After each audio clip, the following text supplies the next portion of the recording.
mulianya penisbatan kepada salaf Nabi Muhammad SAW dan para sahabatnya radhiyallahu anhu ajma'in.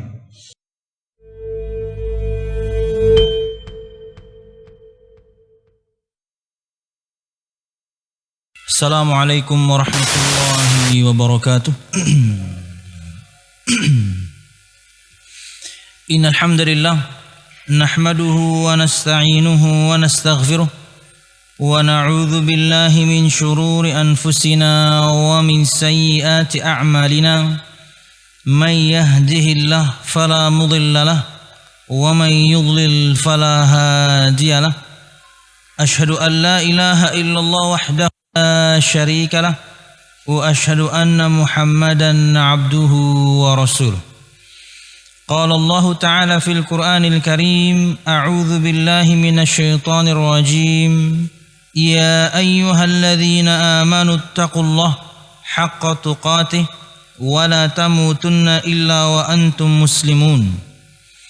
Ya ayyuhan nasu taqu rabbakumul ladzi khalaqakum min nafsin wahidah wa khalaqa minha zawjaha wa batha minhuma rijalan katsiran wa nisaa'a wattaqullaha alladzi tasaaluna bihi wal arham innallaha kana 'alaikum raqiba. Ya ayyuhalladzina amanu taqullaha wa qulu qawlan sadida yuslih lakum a'malakum wa yaghfir lakum dhunubakum wa man yuti'illaha wa rasulahu faqad faza fawzan 'azima. Fa inna asdaqal hadithi kitabullah wa khairal hadi hadi Muhammadin sallallahu alaihi wasallam wa syarrul umuri muhdatsatuha fa inna kulla muhdatsatin bid'ah wa kulla bid'atin dhalalah wa kulla dhalalatin finnar. Amma ba'd. Hadirin dan hadirat Bapak Ibu jamaah sekalian rahimakumullah. Alhamdulillah, segala puji dan syukur marilah kita haturkan kepada Allah Subhanahu wa taala. Kemudian salawat serta salam semoga selalu tercurahkan kepada junjungan besar Nabi kita Muhammad sallallahu alaihi wasallam, juga beserta para sahabatnya, keluarganya dan segenap kaum muslimin yang selalu istiqamah berpegang teguh dengan Islam sampai hari kiamat kelak. Hadirin dan hadirat Bapak Ibu jamaah sekalian rahimakumullah, menyambung bahasan kita berkaitan dengan kajian tematik seputar manhaj, dan pada kesempatan malam hari ini tema yang kita angkat adalah syaraful intisabi ila salaf, kemuliaan penisbatan kepada salaf. Artinya ketika seorang menisbatkan dirinya, menyandarkan dirinya kepada salafus saleh, Nabi Muhammad sallallahu alaihi wasallam dan 3 generasi pertama utama umat ini, maka ia adalah sebuah kemuliaan. Walaupun tentunya menisbatkan diri kepada salafus saleh seperti seorang mengatakan saya salafi, kami salafiyin, ini mengandung konsekuensi yang cukup berat. Jangan sampai kemudian hanya pengakuan semata, hanya tampilan, hanya zahir seseorang, atau hanya mungkin nama akun. Ini penisbatan yang berat. Tapi ketika seorang melakukannya, ini sebuah kemuliaan. Karena seseorang menisbatkan dirinya kepada manusia terbaik, kepada generasi terbaik Nabi Muhammad sallallahu alaihi wasallam dan para sahabatnya. Walaupun tentunya pada bahasan ini di bagian pertama insyaallah kita akan sebutkan bagaimana seharusnya seseorang itu bangga ketika dia dipanggil dengan keislamannya, ketika dia mengatakan saya muslim, ketika orang tahu dia muslim. Itu bahasan umumnya. Kita ini kaum muslimin harus bangga dengan keislaman kita. Jangan sampai kemudian sama Islam sendiri saja kita nggak bangga. Dan ini tentunya dimiliki oleh semua kaum muslimin di seluruh dunia. Menyatukan, mempersatukan. Bangga semua kita di atas keislaman kita. Tapi mau tidak mau, dengan begitu banyaknya penyimpangan, dan semua orang mengatasnamakan muslim, bahkan semua orang mengatasnamakan kami ahlus sunnah wal jamaah, tapi tak taunya dalam praktek kesehariannya, tapi tak taunya tidak seperti yang diajarkan Nabi Muhammad SAW.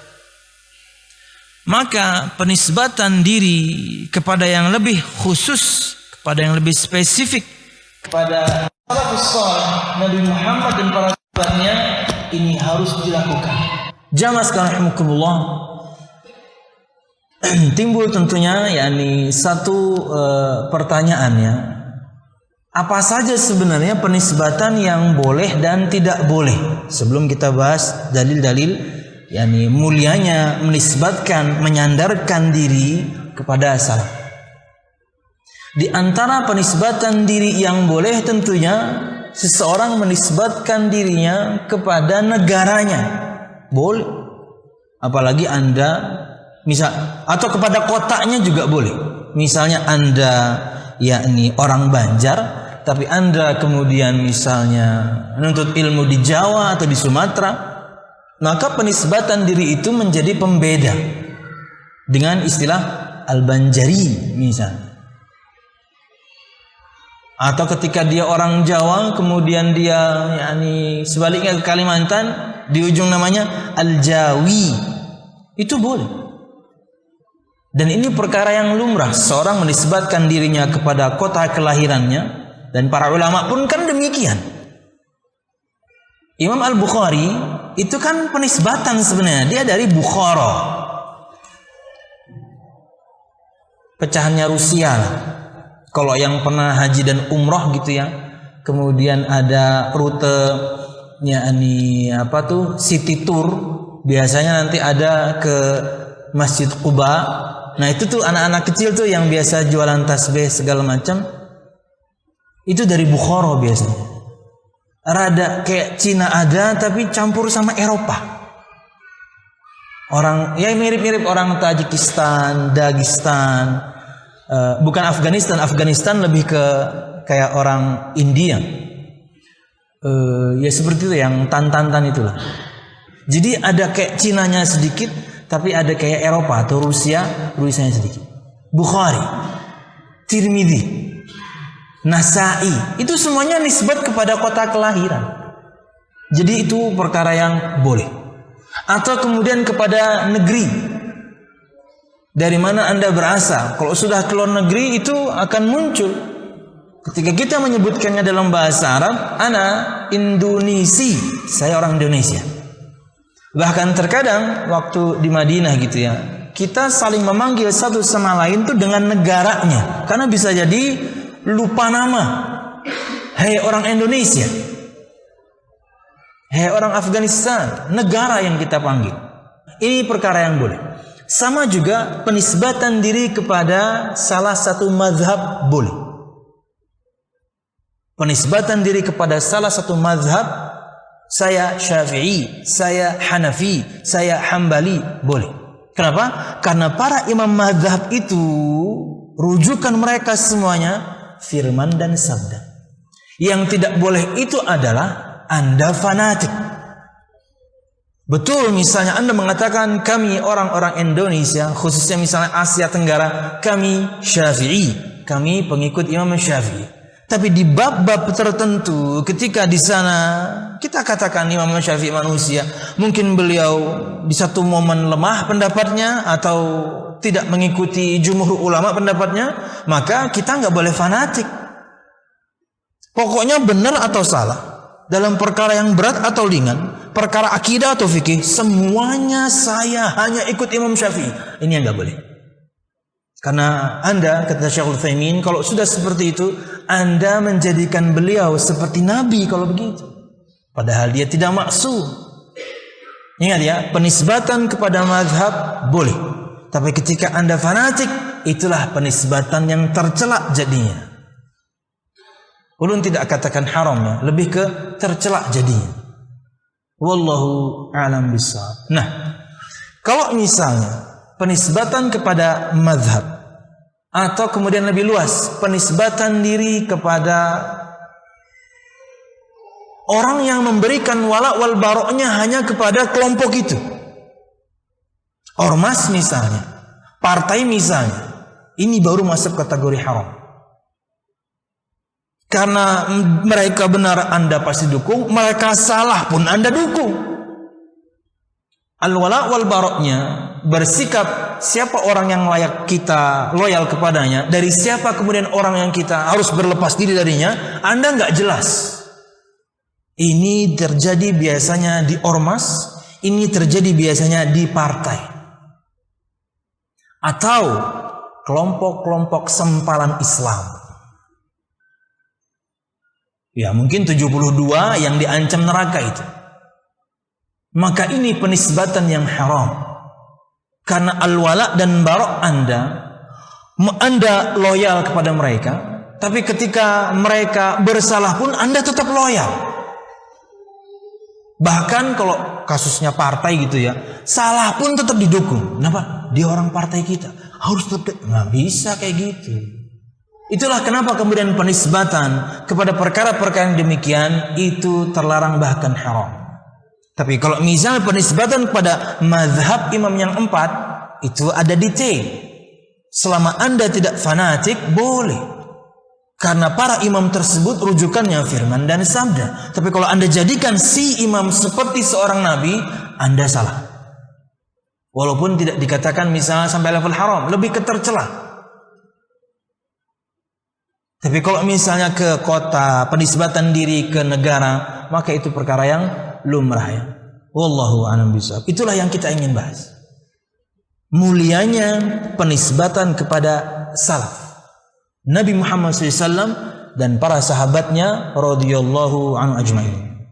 Dalil yang pertama, berikut ini berkaitan dengan harus bangganya kita dinamakan muslimin.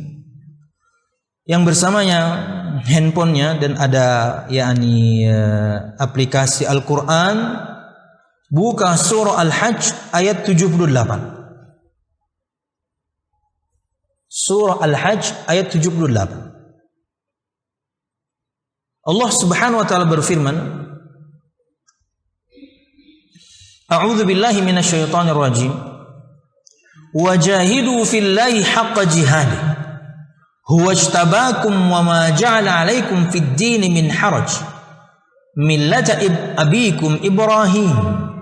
Huwa sammakumul muslimin min qablu wa fi hadha.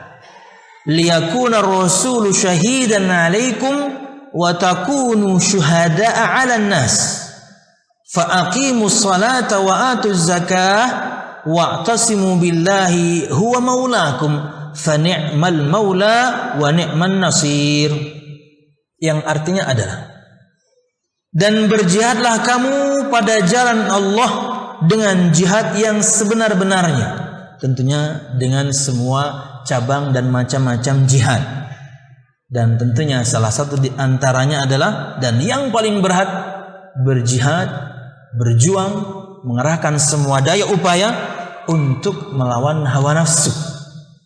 Hingga kemudian Anda atau semua pian bisa tundukkan diri Anda, hati dan jiwa Anda mau nuntut ilmu. Ini jihad. Ya, ini perlu perjuangan. Ini hari Senin pertama kali hari pian kerja, hari pertama pian balik kuliah, dan juga misalnya teman-teman ada yang masih sekolah. Ini hari melelahkan. Kalau bukan karena kesabaran, kalau bukan karena izin Allah, itu yang paling utama, hati ini mungkin tidak akan lunak. Berat hati ini untuk melangkahkan, atau berat untuk kita melangkahkan kaki ini ke masjid. Berjihad melawan hawa nafsu, di mana keinginan kita basicnya kalau sudah Senin, ya pengennya istirahat lah, pengennya santai lah. capek.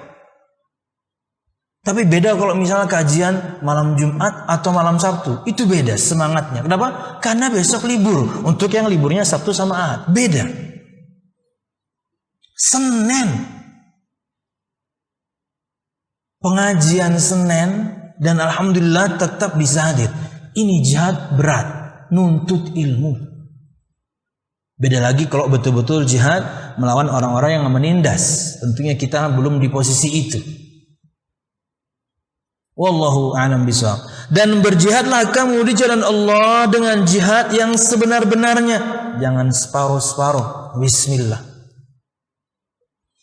Dia telah memilih kamu dan dia sekali-kali tidak menjadikan untuk kamu dalam agama suatu kesempitan. Dalil di antara mudahnya agama Islam. Allah tidak ingin menyulitkan. Kalau sudah misalnya ikut kajian, ada majelis ta'lim, ajarannya kok jelimet, ruwet, kok bebannya luar biasa, itu sudah bukan ciri-ciri syariat Islam. Karena Allah menyebutkan Allah tidak ingin membebani kalian pada urusan agama. Berat iya, tapi bukan mustahil. Salat ya hanya 5 waktu, bukan 50. 5 waktu pun sudah cukup berat. Puasa cuman 1 bulan dari 1 tahun, itu pun cuman setengah hari. Zakat kalau sudah terpenuhi syarat saja. Haji dan haji misalnya sama jika memenuhi persyaratan. Dia berat tapi bukan perkara yang mustahil, bisa kita melakukannya. Bahkan sudahlah dia perkara yang mudah, ada kemudahan yang lain. Anda misalnya sakit, boleh nggak puasa? Tapi nanti ganti di hari yang lain. Anda sedang bepergian, boleh nggak puasa? Tapi nanti ganti di hari yang lain. Anda sedang sakit tapi sakit yang membuat Anda susah untuk berdiri tegap salat sempurna, silahkan duduk. Sudahlah ia agama yang mudah, Allah tidak ingin membebani, plus Allah berikan keringanan-keringanan. Innallaha yuhibbu ayyu'ta rukhasuhu. Allah itu suka, Allah itu cinta, kata Nabi Muhammad, kalau rukhsah yang Allah berikan, keringanan yang Allah berikan diambil. Sekalipun misalnya safarnya ini tidak melelahkan. Safarnya ini tidak melelahkan. Dari rumah Anda ke bandara naik mobil ber-AC, pesawat ber-AC, sampai tujuan dijemput nyaman. Tidak melelahkan. Artinya masih safar di Indonesia aja gitu ya. Sekalipun 2-3 jam tetap tidak semelelahkan itu. Tapi tetap silakan ambil rukhsahnya. Anda boleh mengqashar salat, kalau perlu Anda boleh menjamaknya. Allah suka kalau keringanannya diambil. Walaupun misalnya ketika safar, saya masih bisa nih puasa nih. Kenapa? Cuman ke Jakarta doang, cuman 1,5 jam ber-AC pula. Gak apa-apa Anda gak puasa, walaupun Anda mampu untuk tetap puasa, karena Allah suka ketika rukhsahnya diambil. Wallahu a'lam bishawab. Lanjut. Itu bukan poin bahasan. Millata abikum Ibrahim. Ikutilah agama orang tuamu Ibrahim. Agama yang lurus, agama yang hanif. Bahkan disebutkan di antara yakni orang di zaman masa fatrah kekosongan antara Nabi Isa dan Nabi Muhammad, masih ada yang mengikuti agama ini. Karena hampir 400 tahun kosong ya. Kosong. Astagfirullahaladzim. Dia Allah telah menamai kamu. Ini bahasan kita. Ini bahasan kita. Dia Allah Subhanahu wa taala sammakumul muslimina min qablu wa fi hadha. Dia Allah Subhanahu wa taala telah menamai kamu sekalian orang-orang muslim. Allah namai kita kaum muslimin. Min qablu, dari dahulu. Artinya dalam kitab-kitab sebelumnya semua nabi dan rasul dengan semua pengikutnya itu namanya muslimin. Semua nabi dan rasul dengan semua syariat Allah yang diturunkan kepada para rasul, pengikutnya Allah namakan muslimin. Min qablu, dari dahulu, dan begitu pula fi hadza, dan begitu pula dalam Al-Qur'an ini Allah namakan kalian semuanya kaum muslimin. Jadi Allah yang panggil kita, Allah yang namai kita muslim. Secara individu muslimin jamak. Jadi harus bangga. Kenapa? Allah yang kasih nama. Maka berbangga dirilah, menisbatkan diri kepada alhamdulillah saya muslim. Jangan kemudian ragu-ragu, mungkin ya banyak dosa gitu ya, banyak perintah ditinggalkan, banyak larangan diterobos, kemudian malu menyatakan Islam. Sebutkan saja. Mudah-mudahan di saat yang sama itu pemicu Anda kembali kepada ketaatan. Bapak muslim kan? Ya, saya muslim. Mungkin biasa ninggalin sholat ketika safar, mungkin ada yang mengingatkan. Karena mungkin terlihat ya, apalagi di Indonesia, terlihat dari tampilannya. Pian muslim kalau Pak? Alhamdulillah muslim. Sembahyang kita Pak, ajak aja. Artinya yang ditanya ini nggak boleh ragu-ragu. Mungkin karena dia sering meninggalkan sholat. Sekarang ada orang yang menghampiri Anda mengingatkan akan perkara sholat. Berbanggalah menjadi seorang muslim. Muslim, muslimah. Tidak perlu malu. Makanya di antara persyaratan yang disebutkan para ulama untuk orang-orang yang harus kuliah ke negeri kafir. Karena misalnya ilmu itu tidak ada di negeri-negeri yang mayoritas kaum muslimin. Dia harus kuliah di Amerika. Di salah satu kota misalnya di Amerika, atau dia harus kuliah di salah satu kota di Eropa, di negeri di Eropa misalnya. Karena itu di Indonesia nggak ada, atau yang paling dekat di Malaysia pun nggak ada, harus ke sana. Dan kalau misalnya itu dipelajari, sangat bermanfaat nanti untuk orang banyak, apalagi kaum muslimin. Siapa yang bisa sebutkan satu ilmu di Asia kurang hebat, tapi adanya kalau nggak di Amerika, di Eropa. Dan itu kalau dipelajari, dibawa pulang ke Indonesia, tergantung penggunanya, akan sangat bermanfaat. Pura-pura benar ya, supaya pengen mikir, ulun kau minum. Apa Pak? Ada yang tahu Pak? Tapi kayaknya kalau sekarang udah sih ya. Ini mungkin pertanyaan harusnya mungkin di awal tahun 2000-an gitu ya. Sound engineering. Iya. Di Eropa, di Amerika dulu, sekarang kayaknya di sekitar sudah ada.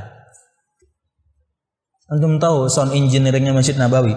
Orang kafir Jerman. Kami dulu di tahun pertama kuliah, selama di sana belum dituang. Ayo tuang apa? Kami diajak untuk ke ruang kontrol Masjid Nabawi.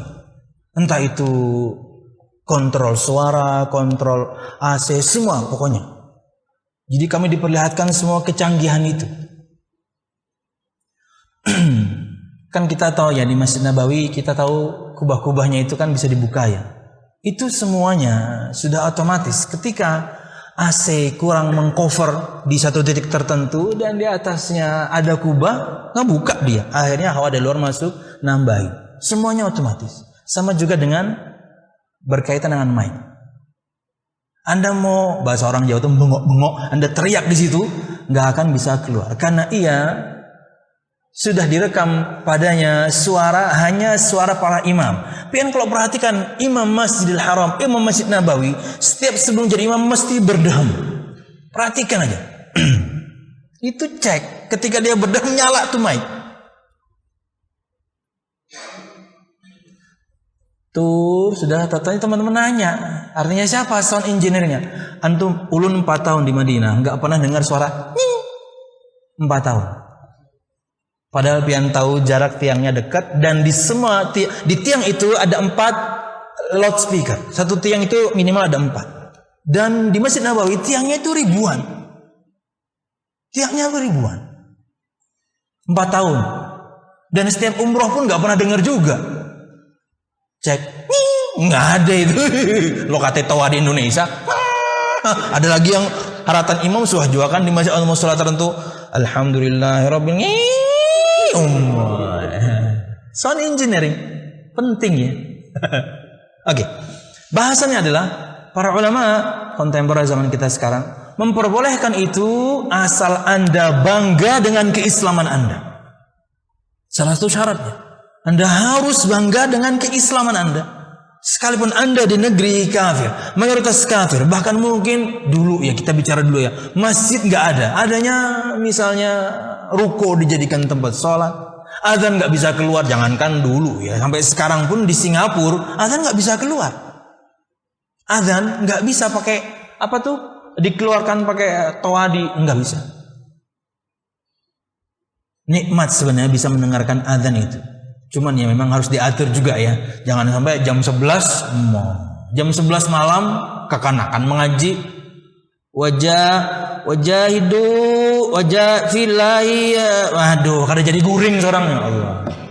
Dia ngajinya belum lancar. Lancar pun timingnya nggak tepat. Jam 10, jam 11 malam. Imbah bulik tarawih uyuh. Kekanakannya gini uyuh disuruh ngaji pulang. Nang menyuruh nih belum tentu bisa ngaji. Dia mungkin baru iqra 2. Masa kemudian jam 12 sajaha qatala kan nggak suruh juga ya. Aduh. Dan subhanallah ya, ketika perkara itu diributkan, tak taunya sejak tahun 70-an sudah ada hukumnya. Hanya para takmir DKM masjid saja yang mungkin kurang membaca. Sudah aturannya jelas disebutkan. Sejak tahun 70-an penggunaan apa itu suara luar ini sudah diatur. Karena kita kaum muslimin, nabi kita disebutkan yakni nabi yang diutus dengan kemudahan dan penuh dengan toleransi, samha, kemudahan. Nabi kita itu gelarnya sudah nabi seperti itu. Masa kita zalim sama orang sekalipun membacakan Al-Qur'an? Timingnya salah, bisa zalim kita sama orang. Wallahu a'lam bishawab. Lanjut ya. Huwa sammakum muslimin min qabl wa fi hadha. Dialah Allah Subhanahu wa taala yang telah menamai kamu sekalian orang-orang muslim. Harus bangga kita, Allah yang namakan kita kaum muslimin dari dahulu sejak pengikut para rasul sebelum Nabi Muhammad dan juga sekarang dalam Al-Qur'an syariat yang dibawa Nabi Muhammad sallallahu alaihi wasallam. Ini dalil yang pertama. Yang kedua, Anil Harith al-Ash'ari radhiyallahu anhu anna Rasulullah sallallahu alaihi wasallam qala wa man idda'a da'wal jahiliyah fa innahu min jutha jahannam. Faqala rajulun ya Rasulullah wa in shalla wa in shama qala wa in shalla wa in shama fad'u bida'wa Allah alladhi sammakumul muslimin al-mu'minin ibadullah. Dari Al-Harith bin Ash'ari, dari Harith Al-Ash'ari radhiyallahu anhu, bahwasanya Nabi Muhammad sallallahu alaihi wasallam bersabda, hadisnya ini panjang, ini potongan hadis yang panjang. Gak mungkin dong Nabi Muhammad bersabda ngomong pertama kali dan, gak mungkin. Mesti ada kata sebelumnya kan.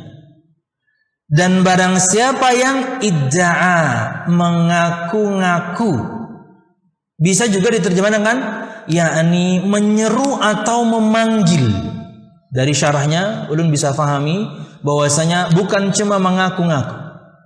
Dakwal jahiliyah, pengakuan-pengakuan orang-orang jahiliyah, panggilan-panggilan, seruan-seruan orang-orang jahiliyah, di antaranya fanatisme golongan.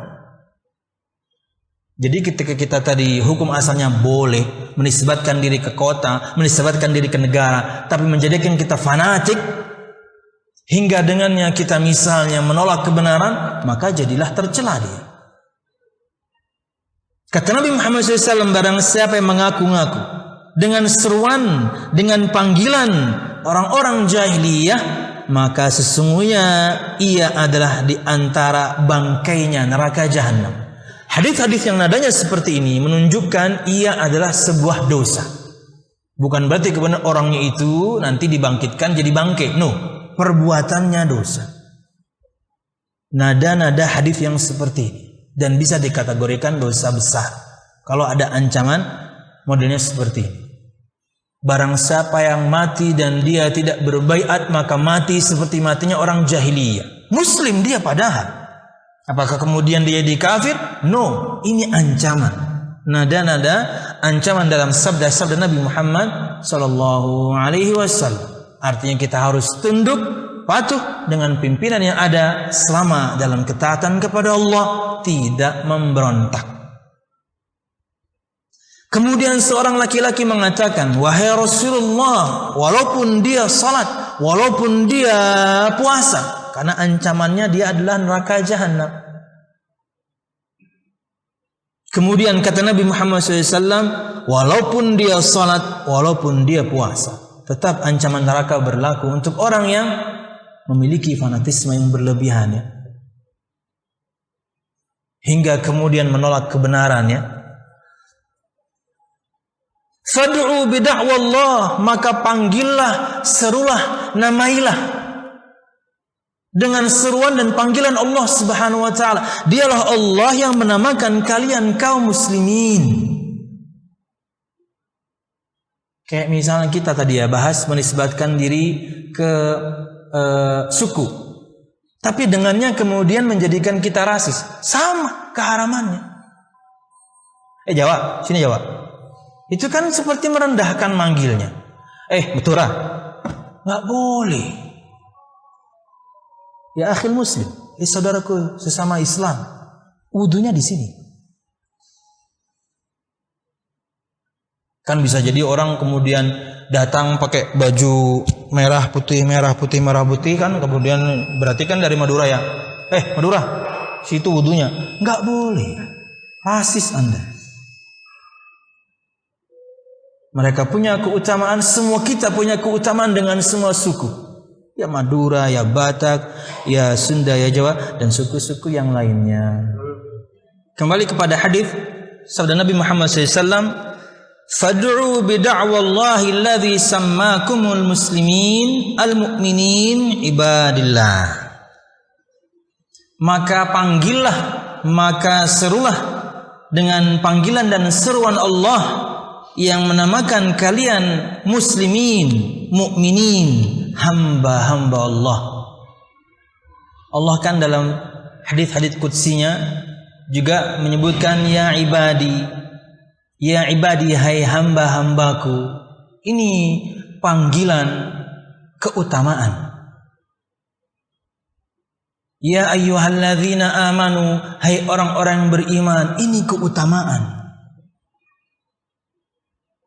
Kemudian juga yakni Allah yang namakan kalian sejak dulu pengikut para nabi dan rasul sampai sekarang muslimin. Inilah harusnya nama yang dengannya kita memanggil yakni sesama kita kaum muslimin. Bukan kemudian dengan panggilan-panggilan jahiliyah, fanatisme yakni golongan yakni atau yakni kesukuan. Jangan ya. Karena secara tidak langsung biasanya itu untuk melecehkan yang lainnya. Di dunia olahraga ini sangat dijunjung tinggi ya. Disebutkan atlet negara mana gitu ya di Olimpiade kemarin gitu ya. Ketika mereka kalah dari negeri-negeri seperti Cina, Jepang, Korea yang tentunya kebanyakan mereka atau rata-rata mereka sipit, dia hanya melakukan gestur seperti ini. Tapi ejekan, dapat hukuman langsung. Itu hukum manusia ya. Hukum Allah lebih daripada itu. Karena semuanya tercatat jamaah. Anda menghina orang walaupun hanya dengan gestur, gerakan mulut, kedipan mata, gerakan badan, isyarat jari, kecatat semua. Anda kira tidak tercatat? Jangan. Mungkin ada orang tidak seberuntung Anda parasnya. Mungkin orang tidak seberuntung Anda tinggi badannya. Mungkin ada sebagian orang tidak seberuntung Anda ekonominya. Hal itu semuanya jangan membuat Anda meremehkan orang. Anda ngerasa yakni itu seperti angin lalu yang enggak kecatat. Awaknya aja. Lihat, ekspresi muka ulun ini kan menghina. Awaknya aja. Padahal dia bilang cuma tubuhnya. Tapi ekspresi wajah menunjukkan saya sedang menghina.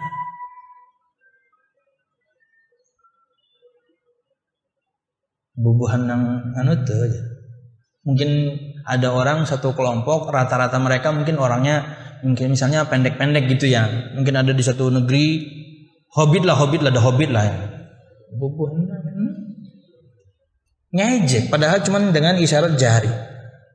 Atau bagaimana lah, mungkin dengan gerakan mulut, pandangan mata, tapi dengannya Anda menghina. Oh, Allah catat semua. Hati-hati. Yang harus ada pada kita itu, kalau misalnya melihat orang yang tidak seberuntung kita, ada doanya. Alhamdulillahilladzi afani mimma ibtalahu Allahu bihi wa faddalani ala katsirin mimman khalaq tafdila. Doa ketika lihat orang tidak seberuntung kita fisiknya. Lihat orang mungkin pakai kursi roda, lihat orang mungkin pakai kayu pembantu buat dia berjalan, lihat orang mungkin pincang, lihat orang mungkin matanya rusak sebelah, terserah. Apapun ada cacat pada orang tidak sesempurna Anda, itu kita disunahkan berdoa. Masya Allah subhanahu wa ta'ala, alhamdulillah afani yang telah memberikan aku kesehatan. Mimma ibtalahu Allah bihi, daripada orang yang Allah uji itu. Wow, berat Pak, apalagi orang yang tuli. Aduh, beratnya minta ampun. Informasi nggak masuk. Kalau nggak dikasih tahu ini pup, nggak dikasih tahu ini pipis, mereka akan pegang.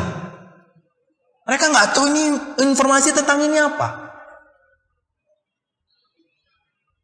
Banyak perempuan-perempuan yang tuli itu dikadalin oleh orang-orang yang sehat dan mereka diperkosa, tapi mereka pasrah. Padahal diperkosa karena mereka nggak tahu ini prosesnya apa ini. Ini apa prosesnya apa? Kasihan sekali di antara orang yang difabel, tuli itu paling tinggi, paling susahnya. Doa bukan malah ngejek. Karena semuanya dicatat ya. Wallahu a'lam bishawab. Nah, kemudian yakni berkata Abdullah bin Abbas radhiyallahu anhu, "Man aqarra bismin min hadhil asma'il muhdatsah faqad khala'a rabqatal islami min unuqih." Barang siapa yang menetapkan untuk dirinya satu nama di antara nama-nama yang diada-adakan di lain Islam. Umum sekali ya perkataan beliau ya, Imam Ibnu Abbas. Tapi kalau misalnya kita lihat dari ujung sabdanya, berarti yang beliau maksudkan adalah menamai diri, menamai satu kelompok yang dengannya Anda seperti nyempal dari Islam. Kata beliau radhiyallahu, faqad khala'a rabqatal islami an unuqih, maka dia telah melepaskan ikatan Islam dari lehernya. Seorang bangga misalnya, karena ini menisbatkan diri kepada Islam ya, bangga dia dengan kesyiahannya, bangga dia dengan kejabariyahannya, bangga dia dengan ketakfiriannya. Ini sudah nama-nama di luar atau nama-nama muhdats, nama-nama yang baru dibuat berdasarkan dan disandarkan kepada pencetusnya. Kata Abdullah bin Abbas radhiyallahu anhu, maka dia telah melepaskan ikatan Islam dari lehernya. Seakan-akan keluar. Ancaman tentunya ya. Terlepas dari Syiah. Untuk kelompok-kelompok tertentu yang menisbatkan dirinya pada Islam, tentunya ancaman dosa berlaku. Tapi kalau Syiah memang basicnya bukan Islam. Kalau dia atau mereka mengatakan kami agama baru, selesai sebenarnya. Tapi Anda mengatasnamakan Islam, itu yang jadi masalah buat kami. Kalau Anda bilang kami agama baru, oh, welcome di Indonesia semua agama. Tapi Anda mengatasnamakan Islam, tapi rukun Islamnya beda, rukun imannya beda, penyimpangan luar biasa di dalamnya, bahkan yang menjijikkan. Wallahu a'lam bishawab. Qala Maimun bin Mahran. Jadi firman sudah, sabda sudah, perkataan sahabat sudah, berikut tabi'in. Qala Maimun bin Mahran, iyyaka wa kulla syai'in yusamma bighairil Islam. Jauhilah kamu dari semua nama yang dinamakan dengan selain nama Islam. Umum sekali.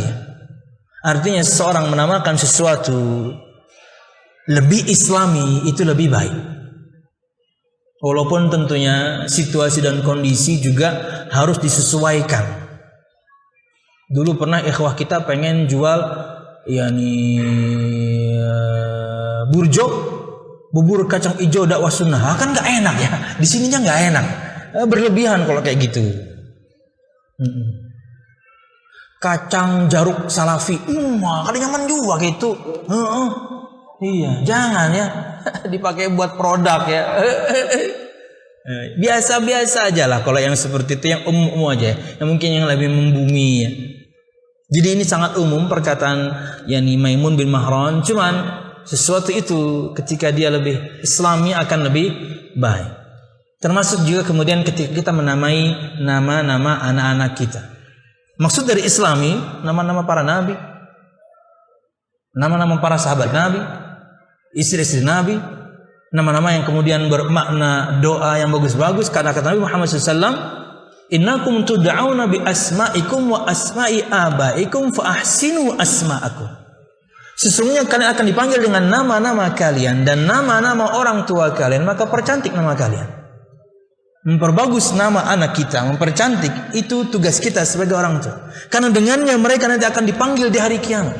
Jadi jangan asal-asalan, cari yang bagus. Dan sampai detik ini gitu ya, kayaknya dalam satu pekan, apalagi dalam satu bulan, ikhwah yang istrinya baru hamil, yang istrinya di tengah perjalanan, istrinya mau melahirkan, itu nanya nama. Suka saya. Alhamdulillah. Artinya mereka konsul. Saya nggak pernah kemudian berikan langsung ini. No.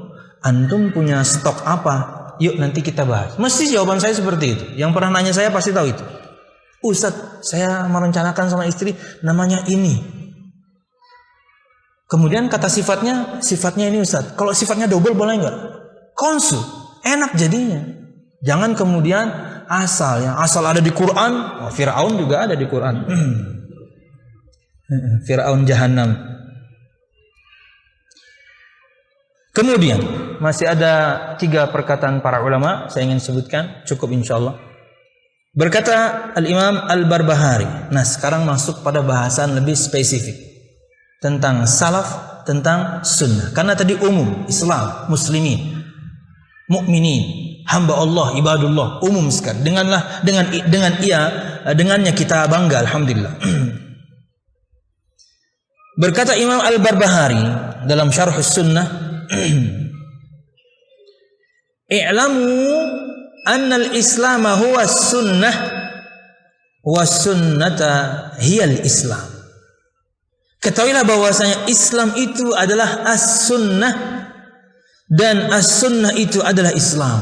Jadi di antara kata muradif itu apa ya? Sinonim. Kata yang sama ya. Ketika seorang menyebutkan kata sunnah, itu identitasnya adalah Islam. Perkataan Imam Al-Barbahari. Makanya ikhwah, ketika seorang menyebutkan masjid sunnah, dakwah sunnah, dai sunnah, itu sunnah dalam makna yang sangat luas. Yaitu petunjuk Nabi Muhammad SAW dalam segala sesuatu. Islam bukan? Ya. Tapi ada saja orang yang kemudian menjadikannya meme, menjadikannya lucu-lucuan, dai wajib. Iya, ada aja kayak gitu. Sunnah di situ bukan sunnah menurut istilah ahli fikih.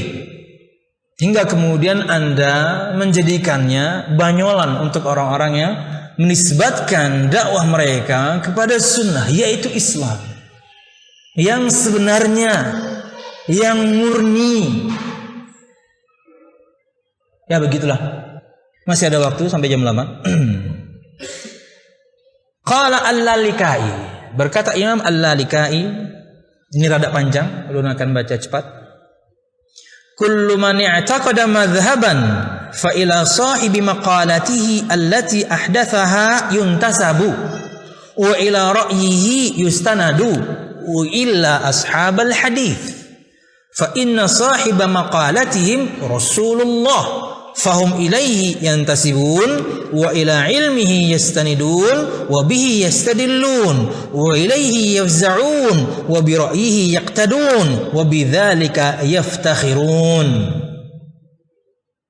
Berkata Imam Al-Lalikai, masih ada lagi tapi saya potong sampai sini karena cukup faedahnya. Semua yang meyakini satu madhab tertentu, satu madhab, satu faham, satu sekte, kelompok, fa ila sahibi maqalatihi allati ahdathaha yuntasab, maka kepada pencetusnya lah, maka kepada yang membuatnya lah, kepada pionirnya lah, kepada pencetusnya, semua perkataan akan dinisbatkan. Jahmiyah, mesti semua perkataan dalam akidah Jahmiyah akan merujuk kepada pemiliknya, pencetusnya, yang mendirikannya, Jahm bin Safwan. Asy'ariyah, Abu Hasan al-Asy'ari, kata beliau, siapa saja yang meyakini satu paham, maka kepada pencetusnya lah, pembuatnya lah, pemiliknya, yang membangun pertama kalinya, pendirinya, semua perkataan akan dinisbatkan kepadanya. Wa ila ra'yihi yustanadu, dan kepada pendapatnya lah kemudian akan disandarkan semua. Ini pendapat siapa nih? Oh, pendapat Jahm bin Safwan. Pendapat siapa nih? Pendapat Abu Hasan al-Asy'ari.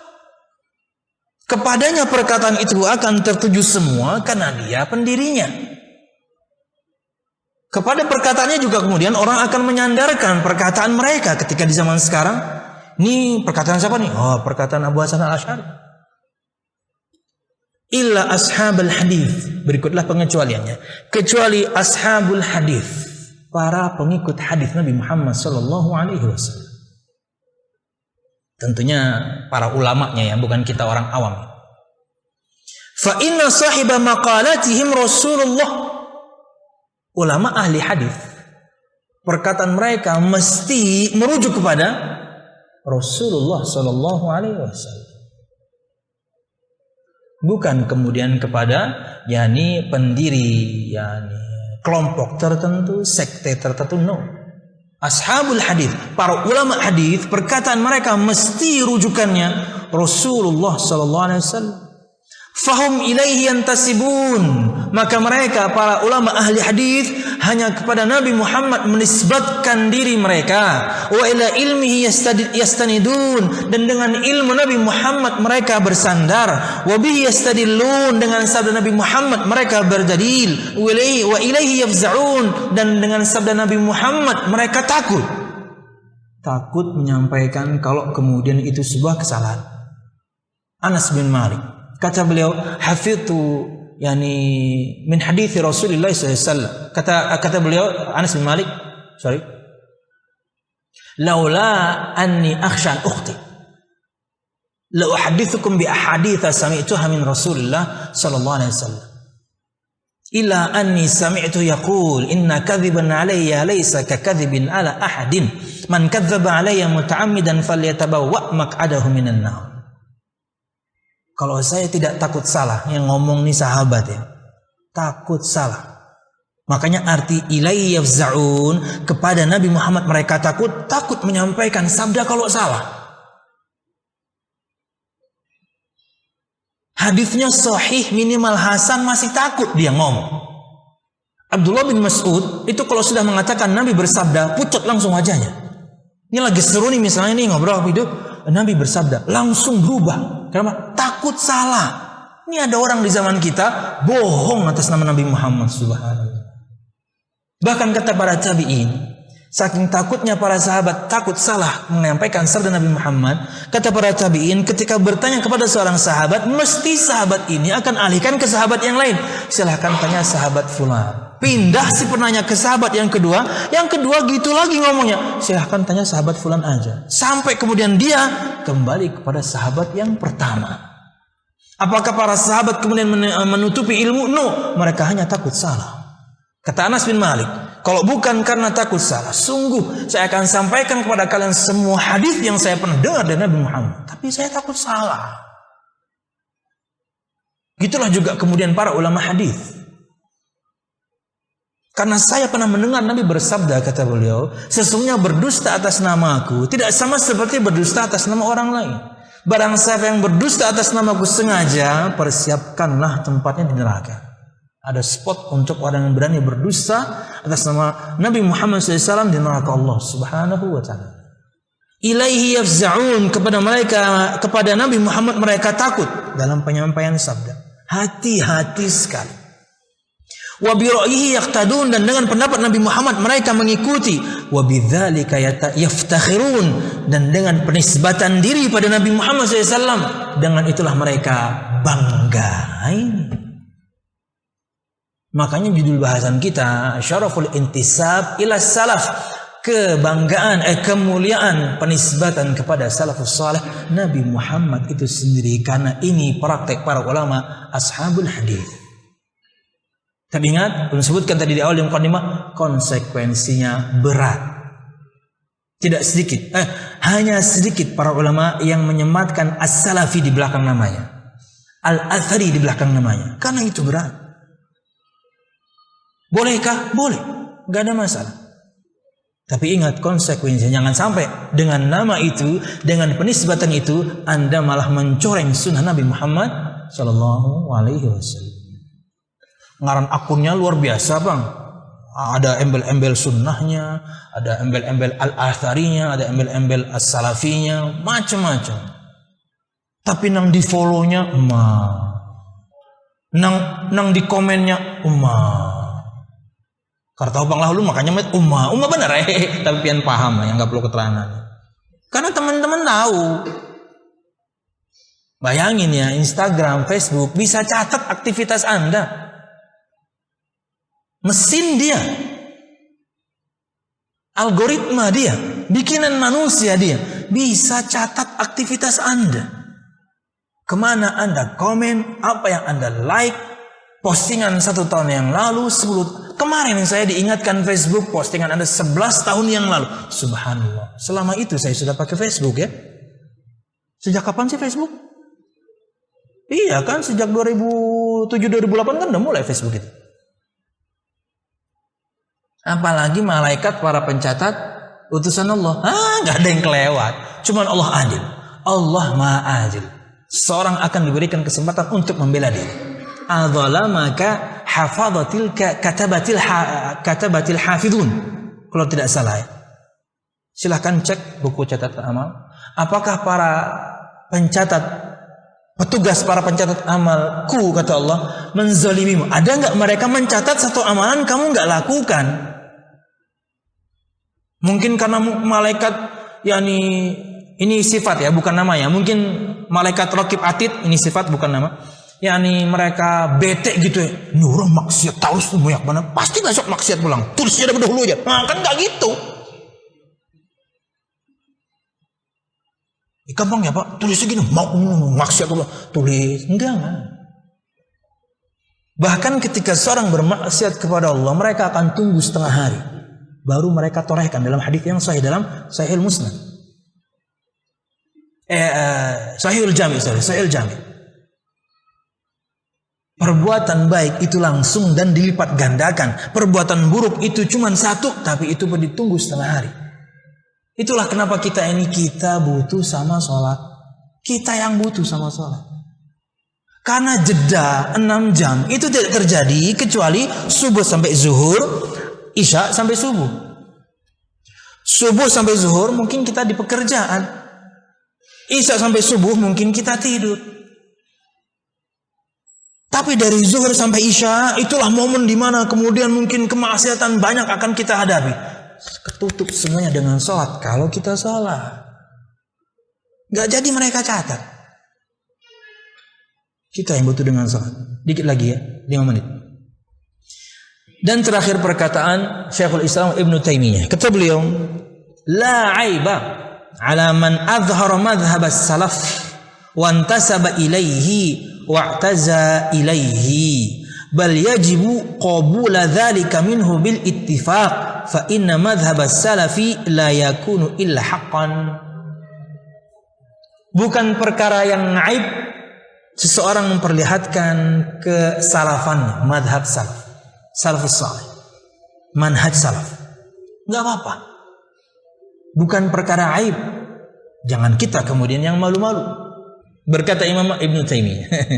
Bukan perkara aib memperlihatkan manhaj atau yani salaf. Wa antasaba ilaih, dan juga bukan aib seorang menisbatkan diri kepada salaf. Salafiyin, no problem. Karena ia Rasulullah dan para sahabat. Wa'taza ilaihi, dan bersandar padanya atau berbangga dengannya, aziz. Bal yajibu qabula dzalika minhu bil ittifaq. Bahkan sebaliknya, kalau ada orang seperti ini memperlihatkan kesalafiannya karena dia bukan aib, kita terima. Karena ia bukan aib, no problem, boleh. Tapi ingat konsekuensinya apa? Fa inna madhhab as-salaf, karena sesungguhnya madhab, manhaj, cara beribadah, metode beribadah salafus salih yang kita ikuti, yang kepadanya kita menyandarkan diri, la yakunu illa haqqan, tidak lain tidak bukan kecuali mesti benar. Manhaj salaf mesti benar. Pelakunya, kitanya no. Jadi jangan sampai kemudian karena kita manhajnya tercoreng. Karena firman Allah, sabda Nabi Muhammad maksum, mesti benernya. Hadisnya tentunya harusnya sahih ya. Tapi kita para pengikutnya tidak maksum. Maka berhati-hati sekali, jangan sampai karena kita, karena cuitan kita, karena status kita, karena postingan kita mencemarkan kebenaran yang dibawa oleh Nabi Muhammad sallallahu alaihi wasallam. Wallahu a'lam bishawab. Ini yang bisa saya sampaikan berkaitan dengan kemuliaan penisbatan kepada as-salaf. Wallahu a'lam bishawab. Satu pertanyaan ya. Walaupun tidak berkaitan dengan tema ya. Ustadz, apa hukum ketinggalan sholat berjamaah subuh karena kecapean bekerja? Gimana dong? Capek. Tapi begitu Anda terbangun, jam berapapun Anda terbangun, segera langsung sholat.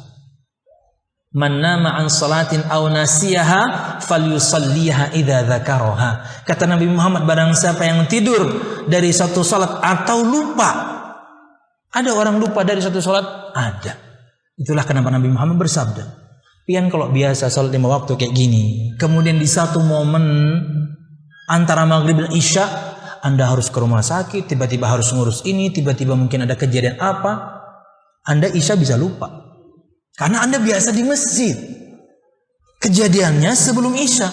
Anda sibuk ini ngurus itu, akhirnya pulang ke rumah tidur. 2 hari baru ingat, astagfirullah, waktu itu saya belum salat isya. Kata Nabi Muhammad, barang siapa yang tidur dari satu salat atau lupa, maka hendaknya dia langsung salat ketika dia ingat. Walaupun matahari sedang terbit, walaupun matahari sedang terbit. Walaupun matahari pas sedang di tengah-tengah, walaupun matahari pas sedang di tengah-tengah. Walaupun matahari sedang tenggelam, sedang tenggelam.